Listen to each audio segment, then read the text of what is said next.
বান্দা যখন অনুতপ্ত হয়, বান্দা যখন লজ্জিত হয়, বান্দা আল্লাহ সুবহানাহু ওয়া তাআলার উপর ঈমান আনে, আল্লাহ সুবহানাহু ওয়া তাআলা তার অতীত জীবনের গুনাহগুলো নেকি দ্বারা পরিবর্তন করে দেন। চ্যানেল ঝাড়ফুঁক চিকিৎসা, সকল রোগের শিফা, কোরআনের শিফা। সাবস্ক্রাইব করুন এবং পাশে থাকুন। ধন্যবাদ। নেকি হয়ে যায়। সুবহানাল্লাহ। অপরাধের জন্য কি করতে হবে? তওবা। কথাগুলো শোনার পরে আবু হুরায়রা নিজেকে খুব অপরাধী মনে করলেন। আবু হুরায়রা থমকে দাঁড়িয়ে গেলেন। রাতের বেলা মহিলা মানুষ। আবু হুরায়রা কান খাড়া করলেন, কে মহিলা? আবু হুরায়রা বললেন, মহিলা আমার নাম ধরে বলল, আবু হুরায়রা, আমি একজন সম্ভ্রান্ত পরিবারের মহিলা, সম্পদশালী মহিলা। আমি শয়তানের প্ররোচনায় পড়ে আমি জিনা করে ফেলেছি। আবু হুরায়রা রে, এই জিনার কারণে আমার পেটের মধ্যে একটা সন্তানও জন্ম নিয়েছিল। আমি মনে করলাম সন্তান যদি বড় হয়ে যায়, মানুষ জিজ্ঞাসা করবে তোমার বিবাহ হয় নাই, সন্তান তুমি কোথায় পেলে? আবু হুরায়রা বলেন, আমি সন্তানটা প্রসব করলাম, এই সন্তানের পরিচয় গোপন করার জন্য, আমার এই দুষ্কর্মটাকে গোপন করার জন্য আমি আমার ওই সন্তানটিকে হত্যা করে ফেলেছি। আবু হুরায়রা, আমার বড় শঙ্কা হলো, ভয় হলো, অনুশোচনা হলো। এত বড় অপরাধ, এই অপরাধ আল্লাহ মাফ করবেন কিনা? আবু হুরায়রা, আমার অপরাধের কথা আমি বললাম, তুমি ফতোয়া দাও তো, এরকম গুনাহ কি আল্লাহ মাফ করবে? আবু হুরায়রা বলেন, মহিলার কাছ থেকে কথাগুলো শোনার পরে আমার গা যেন শিহরে উঠল। তুমি তো জিনা করেছো, আবার জিনার কারণে যে সন্তান এসেছিল, সন্তানটা প্রসব হওয়ার পরে তাকে হত্যা করেছো।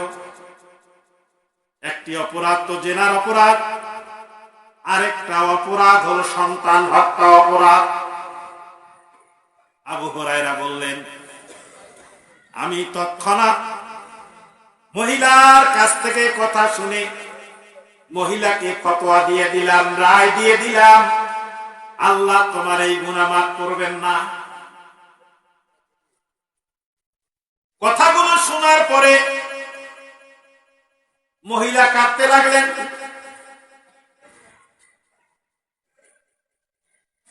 কাঁদতে কাঁদতে মহিলা চলে গেল। আবু হুরায়রা রাত অতিবাহিত করলেন। ফজরের সালাতের জন্য আবু হুরায়রা মসজিদে নববীতে গেছেন। বিশ্বনবী মুহাম্মদুর রাসূলুল্লাহ সাল্লাল্লাহু আলাইহি সাল্লামের পিছনে ফজরের সালাত সমাপ্ত করলেন। আল্লাহর নবীর কাছে গিয়ে বললেন, ইয়া রাসূলুল্লাহ, ইয়া হাবিবাল্লাহ, গত রাতে এরকম একটি ঘটনা। আবু হুরায়রা ঘটনা বর্ণনা করলেন। ঘটনা বর্ণনা করার পরে বিশ্ব নবী মুহাম্মদুর রাসূলুল্লাহ সাল্লাল্লাহু আলাইহি সাল্লাম জানতে চাইলেন, আবু হুরায়রা তুমি কি ফতোয়া দিয়েছো? আবু হুরায়রা বললেন, ইয়া রাসূলুল্লাহ, ইয়া হাবিবাল্লাহ, আমি ফতোয়া দিয়েছি, আল্লাহ তোমার এই গুনাহ মাফ করবেন না। কথাগুলো শোনার পরে বিশ্ব নবী মুহাম্মদুর রাসূলুল্লাহ সাল্লাল্লাহু আলাইহি সাল্লাম আবু হুরায়রার কাছ থেকে জানতে চাইলেন, আবু হুরায়রা, আল্লাহ তার গুনাহ মাফ করবেন না এরকম কোরআনের কোন বর্ণনা তোমার কাছে আছে নাকি? আর এরকম বর্ণনা আছে নাকি বিশ্ব নবী মুহাম্মদুর রাসূলুল্লাহ সাল্লাল্লাহু আলাইহি সাল্লামের কোন হাদিস? আবু হুরায়রা থমকে গেলেন, লাজবাব হয়ে গেলেন। আবু হুরায়রা যেন বোবা হয়ে গেলেন। বিশ্ব নবী মুহাম্মদুর রাসূলুল্লাহ সাল্লাল্লাহু আলাইহি সাল্লাম কোরআনের আয়াত তেলাওয়াত করলেন। ঘটনাটা শোনার পরে আল্লাহর নবী কোরআনের আয়াতখানা শোনায় দিলেন আবু হুরায়রাকে। সূরা ফুরকানের ৭৪ নম্বর আয়াত, ইল্লা মান তাবা ওয়া আমানা আমিলা আমালান সলিহা ফাউলাইকা ইউবাদদিলুল্লাহু সাইয়্যাতিহিম হাসানাত। বলেন আল্লাহু আকবার। আল্লাহ সুবহানাহু ওয়া তাআলার কোরআনের আয়াত আল্লাহর নবী পাঠ করে শোনালেন আবু হুরায়রা রে। আল্লাহ সুবহানাহু ওয়া তাআলা মহান রব, বান্দার প্রতি তার এমন মমত্ববোধ রয়েছে, আল্লাহর কোন বান্দা অপরাধ করার পরে যখন তার অপরাধের কারণে অনুশোচনা হয়, বান্দা যখন অনুতপ্ত হয়, বান্দা যখন লজ্জিত হয়, ইল্লা মান তাবা, বান্দা যখন তওবা করে, ওয়া আমানা ওয়া আমিলা আমালান সলিহা,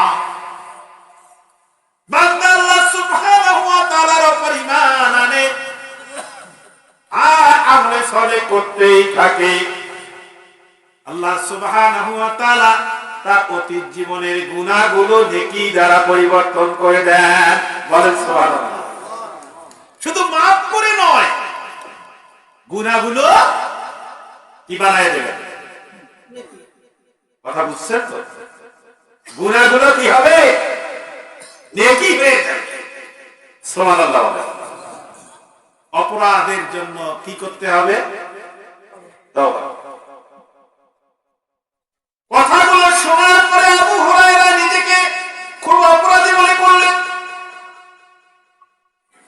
মসজিদে নববী থেকে আবার আবু হুরায়রা এবার বের হয়ে চলে আসলেন।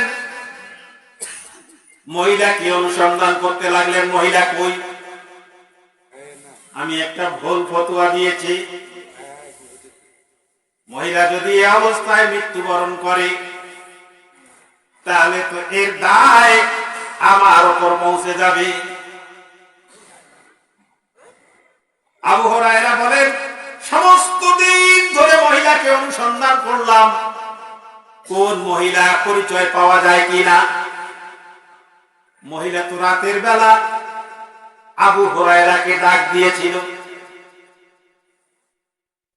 এবার আবু হুরায়রা দিনের বেলা খুঁজছেন, পাওয়া যাবে কি। সমস্ত দিন আবু হুরায়রা হন্যে হয়ে খুঁজলেন। সন্ধ্যাবেলা আবার বিশ্বনবীর দরবারে উপস্থিত হলেন। মাগরিবের নামাজের পরে বিশ্বনবী মুহাম্মদুর রাসূলুল্লাহ সাল্লাল্লাহু আলাইহি সাল্লামের দরবারে উপস্থিত হলেন। আল্লাহর নবী জানতে চাইলেন, আবু হুরায়রা, মহিলাকে পেয়েছো কি? মহিলা আবু হুরায়রা বললেন, ইয়া রাসূলুল্লাহ, ইয়া হাবিবাল্লাহ, আমি মহিলাকে পাই নাই, খুঁজে পাই নাই। বাড়ি তার কই? কোন বাড়ি, কোথায় বাড়ি, কোথায় ঠিকানা জানি না। আল্লাহর নবী আবারও শোনালেন, আবু হুরায়রা, আল্লাহ সুবহানাহু ওয়া তাআলা মহান রব, বান্দা যখন অনুশোচনা করে, বান্দা যখন তওবা করে, তার গুনাহের কথা স্মরণ করে, আল্লাহর নবী বললেন, আল্লাহ সুবহানাহু ওয়া তাআলা তার অতীত জীবনের গুনাহগুলো নেকি দ্বারা পরিবর্তন করে দেবে। বলেন সুবহানাল্লাহ। বিশ্বনবীর কথা শুনে আবু হুরায়রা আবার থমকে দাঁড়ালেন। ইশার সালাতের পরে বাড়ির দিকে আসলেন। আবু হুরায়রা নিজেকে যেন অপরাধী মনে করছেন। বাড়ির দরজায় এসে আবু হুরায়রা আবার দরজা খুলতে লাগলেন। পিছন থেকে আবার মহিলা কণ্ঠ, আবু হুরায়রা, আমি গত দিনের মহিলা। আবু হুরায়রা সমস্ত দিন বাড়িতে ঢুকে